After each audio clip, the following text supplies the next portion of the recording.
अस्सलाम वालेकुम। मौजूदा सूरत हाल जो हमारे मुल्क भारत में हुई है, तो हम जमी खुद्दाम ख्वाजा हुज़ूर गरीब नवाज़ रहमतुल्लाह अलैह अजमेर शरीफ से एक पैगाम देना चाहते हैं मुसलमानों को कि संविधान के दायरे में रह के अपनी आवाज़ बुलंद करना सीखें। और जो भी कभी भी दीन व मिल्लत के मामलात हुए हैं, चाहे वो नामूस रसूल का मामला हो सल्लल्लाहु अलैहि वसल्लम या अहले बैत अतार का, बारगाह हुज़ूर गरीब नवाज से हमेशा आवाज़ उठी है। लेकिन अफसोस जिनका के दायरा सब में वसी है, दरगाह और खानकाहों का भारत में और बड़े सगीर में, यहाँ से खामोशी क्यों है? निकल कर खानकाहों से अदा कर रस्म शब्बीरी। और ये वक्त मसक़ी इख्तिलाफ़ात का नहीं है। मसक़ी इख्तिलाफ़ात को दरकिनार रखते हुए, बाला ताक़ रखते हुए हमें कौम मिल्लत के लिए आवाज़ उठानी है।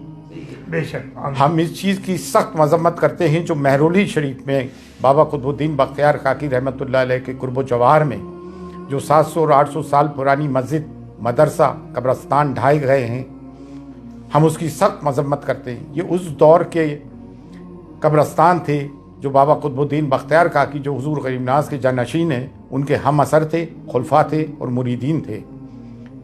उत्तराखंड में जो कुछ जुल्म हुआ, 14 फरवरी की तारीख थी कोर्ट की, उससे पहले ही आके नगर निगम ने सब सत्यानाश किया।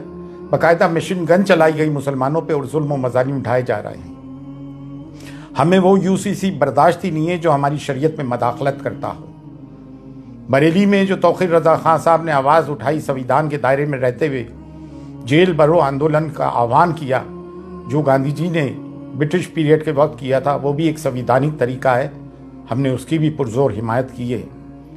और मुफ्ती सलमान अजहरी साहब को जो बंदी बनाया गया, उन पे केस लगाया गया, ऐसी उन्होंने कौन सी बात कर दी थी? और ATS को इसमें हायल कर दिया गया। जब भी कोई मुसलमान कोई अपने हुकूक की आवाज़ उठाता है, अपने पे हो रहे जुल्म की आवाज़ उठाता है, तो उसके तार पाकिस्तान से या किसी भी टेररिस्ट ऑर्गेनाइजेशन से जोड़ने की कोशिश की जाती है। पार्टीशन के हम जिम्मेदार नहीं, फिर हमारे पर ये मजालिम और जुल्म क्यों उठाए जा रहे हैं? हिंदुस्तान में डाइवर्सिटी है, तमाम फूलों का एक गुलदस्ता है, सिर्फ एक गेंदे का फूल ही क्यों? इसमें चमेली भी है, चंपा भी है, मोगरा भी है, गुलाब भी है, सबको लेके भारत बना है हमारा। संविधान हमें हक देता है। और अब कोई भी नगर निगम का बुलडोजर गैर कानूनी तौर से हमारे घरों को बुलडोज करता है, तो सब के सब मैदान में उतर के आओ और संविधानिक तरीके से अपने लोगों की हिफाजत करें।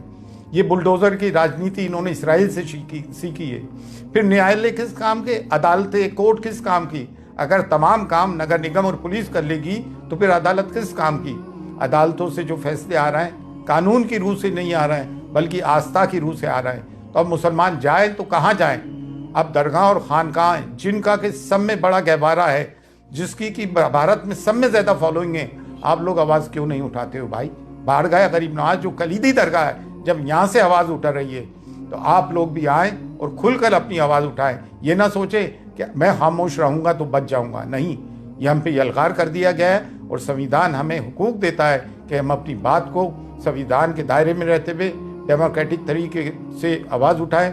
आज हुजूर गरीब नवाज की दरगाह तक भी बात पहुँच गई है। हुजूर गरीब नवाज की शान में गुस्ताखियाँ हो रही हैं, हमारे नबी करीम सल्लल्लाहु अलैहि वसल्लम की शान में गुस्ताखियाँ हो रही हैं। कब तक मुसलमान बर्दाश्त करेगा? और अगर मुसलमानों की इबादत गाहों पे बुलडोज़र चलने के बाद भी मुसलमान चुप है, तो इससे बढ़ के मुर्दारी क्या होगी? लेकिन अल्हम्दुलिल्लाह अब मुसलमान जाग गया है, हम सब जाग गए हैं। बारगाह हुजूर गरीब नवाज से भी सदा बुलंद होती आई है और अब पुरजोर बुलंद हो रही है कि उठो और उठ के जुल्म के खिलाफ आवाज़ उठाओ। अगर अपने आप को हुसैनी कहते हो और जुल्म के खिलाफ आवाज़ बुलंद नहीं करते हो, तो तुम कैसे हुसैनी हो? मसक़ी इख्तिलाफ़ात अपनी जगह हैं, लेकिन मिल्लत की बुनियाद पर मसक़ी इख्तिलाफ़ात को बाला ताक़ रखो और जो लोग बोल रहे हैं उनकी हिमायत करो। आओ और बोलो मुसलमानों के जुल्म के खिलाफ। फ़ी अमानिल्लाह।